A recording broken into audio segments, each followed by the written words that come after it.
Hello everyone, I am Hassan Suhail. Welcome to SolarBird Academy. This video is a quick revision one shot for the Unit 3 Making Machines C Artificial Intelligence Class 12. Before getting into the video, I want to make a short announcement. Cubase, our own school paper platform, is now live. There are many papers from which you can just practice on your own. The notes will be shared on this platform also, and here are a lot of question papers, the real question papers which actually schools publish for their students.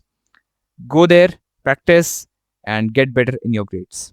Now coming back, ये chapter जो है ना वो CV पर based है, यानी computer vision. ठीक है, कंप्यूटर विजन यानी आप कंप्यूटर में कैसे कंप्यूटर को बेसिकली दिखा रहे हैं. ठीक है, Introduction to CV. CV enables machines to see, understand and interpret images या videos. हम इस चैप्टर में पढ़ते हैं. वैसे अगर आप लॉन्ग फॉर्म में सुनेंगे, वीडियो देखेंगे, तो आप पढ़ेंगे कि यार किस तरीके से एक कंप्यूटर एक इमेज को एनालाइज करता है. शॉर्ट में बताऊं तो एक कंप्यूटर में हम इमेजेस भी दे सकते हैं, वीडियोस भी दे सकते हैं. वो वीडियो कहने की बात है कि भाई फ्रेम्स में चाहे वो कंप्यूटर जो है उसको बेसिकली एनालाइज कर ले, लेकिन कुल मिलाकर के ये तरीका होता है एक कंप्यूटर को इमेजेस या वीडियोस देने का, है ना. अच्छा, कैमरा यूज़ करता है. जैसे हमने अपने फ़ोन का कैमरा लिया एंड हमने कोई फ़ोटो खींची उससे, उस फोटो को हमने कंप्यूटर में भेजा, तो वो कंप्यूटर एनालाइज करेगा उस फोटो में क्या है, कौन कौन से कलर्स यूज हुए हैं, क्या ऑब्जेक्ट है. क्या पता कोई नॉन ऑब्जेक्ट निकल जाए, है ना, क्या पता उसको ऐसा कोई ऑब्जेक्ट निकल जाए जो पता हो उसको. फिलहाल कैमरा या फिर स्कैनिंग करते हैं हम. जैसे एक पेज लिया, स्कैनर होता है, उसको हमने स्कैन किया and then we feed to computer, तो ये भी तरीका होता है. Data and deep learning models, इसको मशीन विजन भी कहते हैं. बहुत इंपॉर्टेंट है. एनसीईआरटी आई मीन जो हैंडबुक है आपकी, हैंडबुक के लास्ट में ये टर्म मेंशन है. बहुत बार छूट जाती है टर्म, इसलिए याद रखना. इसको अपन मशीन विजन भी कहते हैं. ठीक है, चलो. Works like human vision. Eyes हम प्रोवाइड कर रहे हैं, ब्रेन वो कंप्यूटर का यूज कर रहा है एल्गोरिथम्स या मॉडल्स का. एग्जाम्पल क्या हो सकता है, फेशियल रिकॉग्निशन या ऑब्जेक्ट डिटेक्शन. तुमने देखा होगा कि अटेंडेंस लगाते समय भी बहुत सारे एडवांस वर्क प्लेसेस पे आप सिर्फ अपना फेस दिखाओ एंड वो आइडेंटिफाई कर लेगा कौन है, उसके अटेंडेंस मार्क कर देगा वो. ऐसा होता है ना. या फिर आपकी जो फेस आईडी है एप्पल आईफोन की, वो कहीं ना कहीं सीवी पर बेस्ड रहती है. आईफोन्स में ऐसे और भी, मतलब सारे फ़ोनों में फीचर होता है, सिर्फ आईफोन में ही नहीं.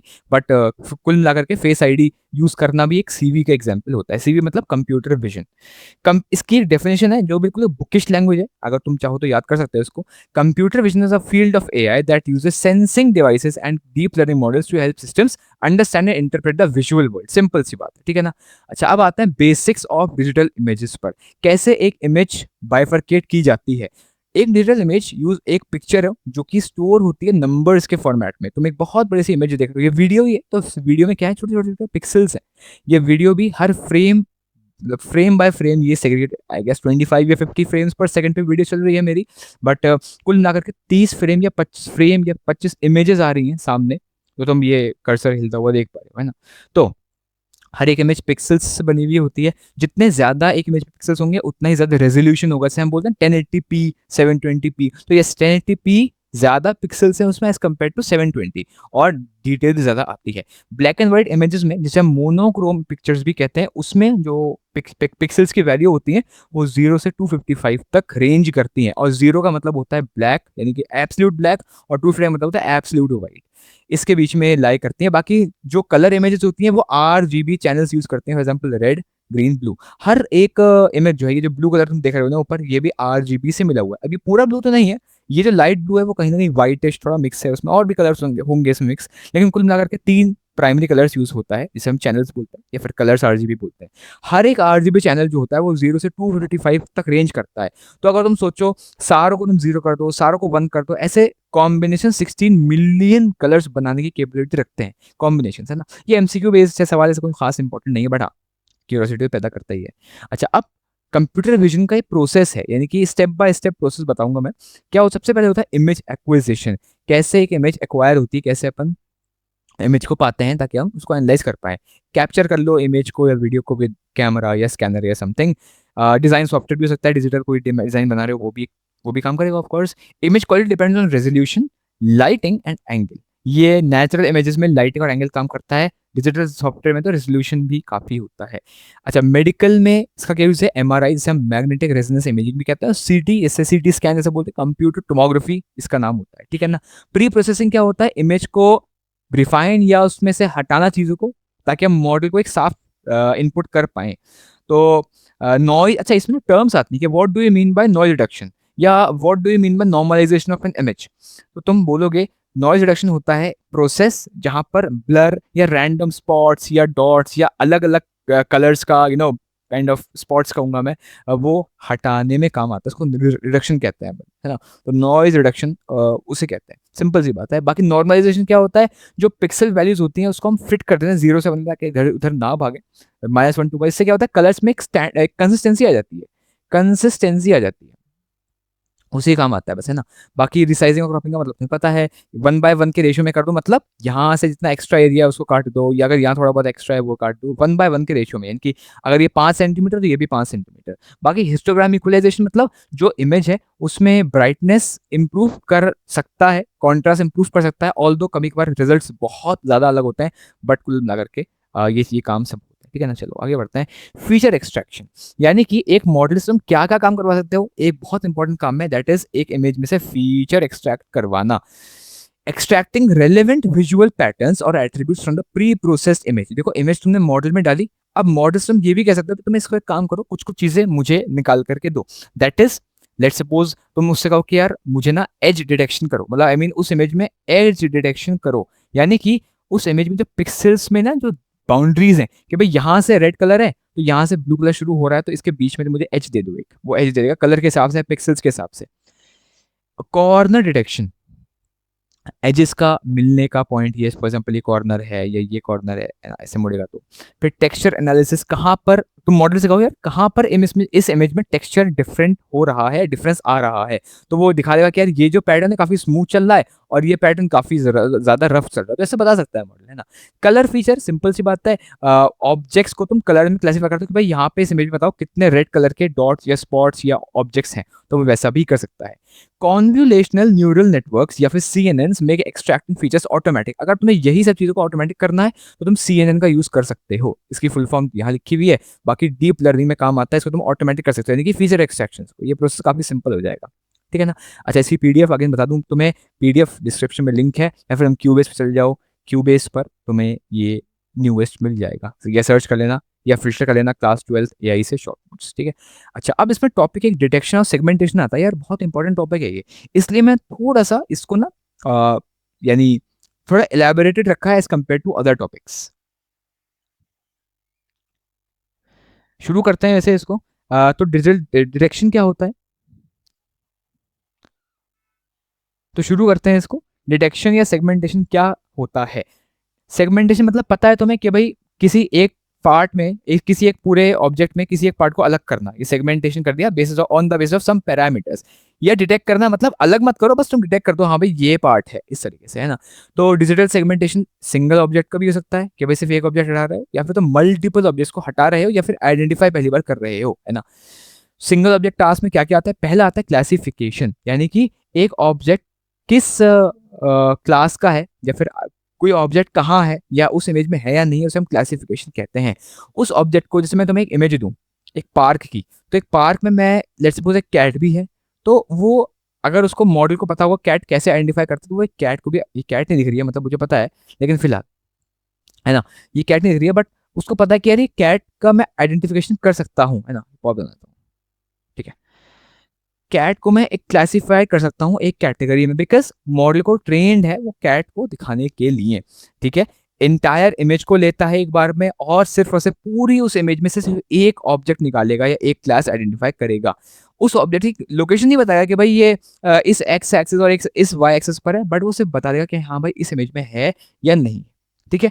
वो आउटपुट क्या देगा? अगर तुम क्लासिफिकेशन करवाओगे तो वो क्लास नेम देगा कि भाई मैं पूछ रहा हूँ इस इमेज में कौन-सा क्लास आइडेंटिफ़ाई कर पा रहे हो तुम? वो कहेगा कि यार कैट आइडेंटिफ़ाई कर पा रहा हूँ मैं, सिर्फ़ ये नाम देगा। कहाँ है, कितनी बड़ी है, कौन-से रंग के, कुछ नहीं बताएगा वो, है ना? तो उसे हम क्लासिफ़िकेशन कहते हैं। इसमें कुछ एल्गोरिदम भी है जो कि एनसीईआरटी या हैंडबुक में लिखे हुए हैं, केएनएन जिसे अपन सुपरवाइज़ ऑल एल्गोरिदम में क्लासिफ़ाई करते हैं, और के मीन्स क्लस्टरिंग अनसुपरवाइज है ना।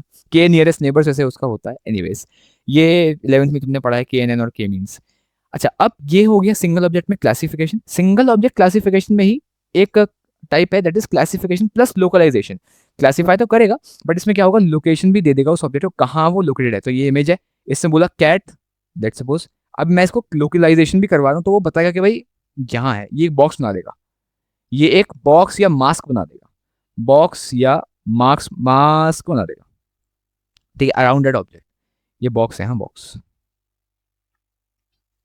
तो predicts the object class, draws a bounding box और mask around the object. Output क्या देगा, क्लास तो देगा ही देगा कि भाई कैट है, बट कहाँ है कैट, तुम्हें इमेज में बॉक्स बना के दे देगा। अच्छा, ये बात हुई सिंगल ऑब्जेक्ट टास्क की। अगर तुम्हें कभी मल्टीपल ऑब्जेक्ट टास्क करवाएं तो क्या क्या होगा, इसमें पहला टाइप जो आता है वो आता है ऑब्जेक्ट डिटेक्शन का। सारे वो एक इमेज को लेगा और उसमें सारे सारे ऑब्जेक्ट्स को आइडेंटिफाई करेगा। फॉर एग्जाम्पल कैट यहाँ पर है, एक प्लांट यहाँ पर है, लेट्स ग्रास हॉपर यहाँ है, इस तरीके से वो आइडेंटिफाई कर देगा। और अगेन बाउंडिंग बॉक्स ये भी बनाएगा। क्लास लेबल दे देगा हर एक ऑब्जेक्ट को। क्लास लेबल का मतलब होता है, क्लास मतलब होता है कैटेगरी, कैटेगरी मतलब होता है टाइप, टाइप मतलब होता है नेम कह सकते हो तुम, जैसे क्लास कैट या फिर कैटेगरी कैट या फिर लेबल कैट, इस तरीके से अपन क्लास को बोलते हैं। तो क्लास मतलब सारी कैट्स, ये नहीं पर्शियन कैट अलग है और पता नहीं कौन सी कैट अलग है, ऐसा कुछ नहीं होता। इट्स जस्ट लाइक वो कैट तुम्हें दे देगा, इसे अपन कहते हैं क्लास या ऑब्जेक्ट या कैटेगरी ऑब्जेक्ट की, ठीक है ना। असाइन सा क्लास लेबल, क्लास लेबल मतलब क्लास का नाम टू ईच ऑब्जेक्ट। यहाँ पे भाई, यहाँ पे कैट बैठी हुई है, यहाँ पे ग्रास हॉपर है, इस तरीके से, है ना। ठीक है, डिफरेंस क्या होता है इन दोनों में, क्लासिफिकेशन एक इमेज को पूरे तरीके से लेता है और सिर्फ एक ऑब्जेक्ट, एक लेबल रिटर्न करता है। ऑब्जेक्ट डिटेक्शन पूरी इमेज में लेता है और हर एक ऑब्जेक्ट को सेपरेटली क्लासिफाई कर देता है। क्लासिफाई नहीं कहना चाहिए, मतलब वैसे है तो एक क्लासिफिकेशन, मतलब मल्टीपल क्लासिफिकेशन कह सकते हो तुम। एल्गोरिथम क्या यूज होता है, RCNN, RFCN, योलो या SSD। पढ़ लेना इसको, खास काम नहीं है, याद मत करना, बट एक जैसे जनरल फुल फॉर्म पूछ सकते हैं तुमसे। इमेज सेगमेंटेशन अगेन किस में आता है, मल्टीपल ऑब्जेक्ट सेगमेंटेशन में आता है। एक क्लास तो देगा एवरी पिक्सल को। ये जो है ना, ये पूरी इमेज को एक बहुत, मतलब बहुत ऊपरी तरीके से लेता है। ये एक पिक्सल वाइज से जाता है, मतलब बहुत माइन्यूट डिटेल्स भी नोटिस कर पाता है, बिकॉज ये एक पिक्सल पर काम कर रहा है, हर एक पिक्सल पे काम कर रहा होता है। कौन, इमेज सेगमेंटेशन। पिक्सल वाइज मास बॉक्स बनाता है, ऐसे नहीं हवा में नहीं, कैट यहाँ पर है, इतनी छोटी सी कैट है, उसने बॉक्स इतना बना दिया, नहीं, वो पिक्सल वाइज खेलेगा। अगर ये कैट है, ये नहीं कैट, मतलब अगर ये कैट है तो उसके हिसाब से बॉक्स बनाएगा, बहुत रफ सा, चाहे वो इतना इवन ना हो, बट फिर भी वो ट्राई करेगा जितना ज्यादा वो यानी माइन्यूट हो सके उतना ज्यादा, है ना। तो ये चीज है, कहाँ गया, हाँ, एवरी ऑब्जेक्ट, सॉरी, अब मोर डिटेल देता है बिकॉज ये पिक्सल पे काम कर रहा होता है। एज डिटेक्शन एक टेक्निक है जो कि यूज होती है बिकॉज एजेस को फाइंड करना होता है, इसलिए पिक्सल पे आराम से काम कर पाता है वो। टाइप्स क्या होते हैं इसके ही, सिमेंटिक सेगमेंटेशन और इंस्टेंट सेगमेंटेशन। सिमेंटिक का मतलब होता है एक क्लास के ऑब्जेक्ट्स को एक मास्क दे देता है पूरा। अगर कैट यहाँ पर है, कैट यहाँ पर, कैट यहाँ पर, तो पूरा एक बड़ा सा मास्क दे देगा, इसे कहते हैं अपन सीमेंटिक। और अगर कैट यहाँ है तो इसको वो अलग बॉक्स देगा, इसको अलग बॉक्स देगा वो। इस तरीके से काम करता है कौन, इंस्टेंट सेगमेंटेशन, ठीक है। इन शॉर्ट ये पढ़ लेना, ये बस समराइज तरीके से बता रखा है मैंने। High level processing next topic है हमारा। ये फाइनल स्टेज होता है कंप्यूटर विजन का, जहाँ पे जो भी डिटेक्टेड ऑब्जेक्ट्स होते हैं उनको वो इंटरप्रेट करता है कि भाई ये है, ये इसलिए काम आता है, इस तरीके से, है ना। जैसे कि अगर मैं तुम्हें उसको एक इमेज दी रोड की, रोड ट्रिप कर रहे हूँ मान लेते हैं, तो यहाँ पे पेड़ आ रहा होगा, यहाँ पे कार आ रही होगी, उससे आइडेंटिफाई तो कर लिया, बट हाई लेवल प्रोसेसिंग में बताएगा कि भाई आगे कार है, आगे 50 मीटर में कार है, ट्री जो है वो लेट्स सपोज ग्रीन कलर का है, इस तरीके से बताएगा वो। कुछ मीनिंगफुल इन्फॉर्मेशन हमें देगा ताकि हम डायरेक्ट समझ पाए। देखो हम कोर्स तो नहीं समझ पाएंगे एज अ लेमैन या as a normal human being, तो हमें वो इंग्लिश में या लैंग्वेज में या बेसिकली ईजी वे में वो हमें समझाएगा कि भाई इस इमेज में आइडेंटिफाई कर रहा हूँ मैं, इसका फायदा क्या होगा, फायदा होगा कार आ रही है, पीछे देख लो, है ना, या फिर रात हो रही है, इस तरीके से डिसीजन मेकिंग में काम आता है। तो पेडेस्ट्रियन क्रॉस कर रहा है, अभी मत जाओ, कार को रोक दिया है, सिग्नल रेड है, या कार शुड स्टॉप, इस तरीके से। एप्लीकेशंस क्या है, ऑटोनोमस ड्राइविंग यानी कि ऑटोमेटिक या without the need of human being, medical diagnosis, surveillance या रोबोटिक्स या स्मार्ट सिटीज। स्मार्ट सिटीज पता है तुम्हें, 11th में टॉपिक पढ़ा था, लास्ट चैप्टर था स्मार्ट सिटीज के बारे में। High level processing in short बताता है recognise objects and scenes, understands context relationship और इंटेलिजेंट डिसीजन मेकिंग को सपोर्ट करता है बाय डूइंग इट। सपोर्ट से मतलब ये नहीं कि बस बाहर से नहीं, एक्चुअल कर रहा है भाई वो। एप्लीकेशंस क्या है, पूरे सीवी के, फेशियल रिकॉग्निशन, अटेंडेंस मैनेजमेंट कह सकते हो, है ना, या फिर फोन अनलॉक किसी का कह सकते हो तुम। हेल्थ केयर में काम आता है CT स्कैन, और बाकी एजुकेशन में काम आता है OMR।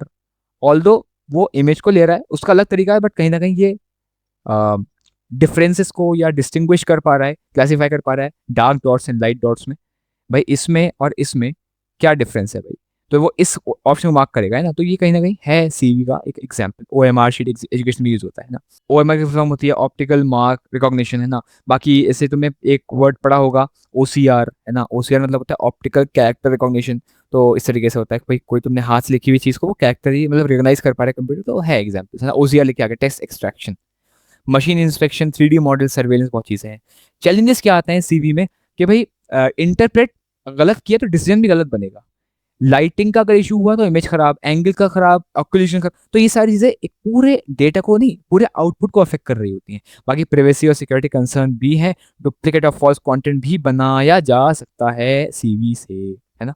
फ्यूचर क्या कहता है कि भाई डीप लर्निंग और डेटा सेट्स बढ़िया इंप्रूव होंगे और ज़्यादा डेटा आएगा। बाकी AR VR मतलब ऑगमेंटेड और वर्चुअल रियलिटीज़ में भी काम आएगा, गेमिंग में या फिर सिमुलेशन में या फिर ऑटोमेशन में, हेल्थ केयर में, सब चीज़ें काम आती है। लेकिन साथ साथ हमें याद रखना चाहिए एथिकल यूज़ बहुत इंपॉर्टेंट है सीवी का। ठीक है, दैट्स इट, चैप्टर कंप्लीट है तुम्हारा। बाकी का कोई डाउट्स हो तो कमेंट्स में डाल देना। थैंक यू सो मच यार, ओके बाय।